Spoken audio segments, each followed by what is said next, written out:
many ones, Nazmeen? 5. 5. So how many ones will keep there? 5.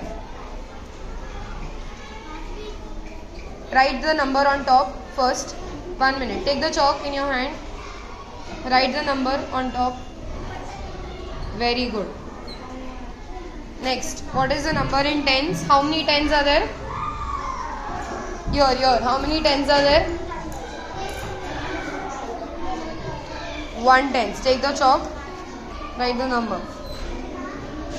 Very good. Now, how many hundreds are there? 4. So, what will you do? 2 you keep there. 3. Take 1 more hundreds.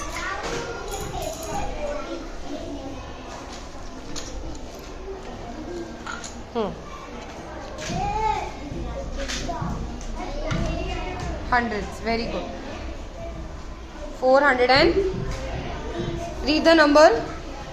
415. 15. Very good.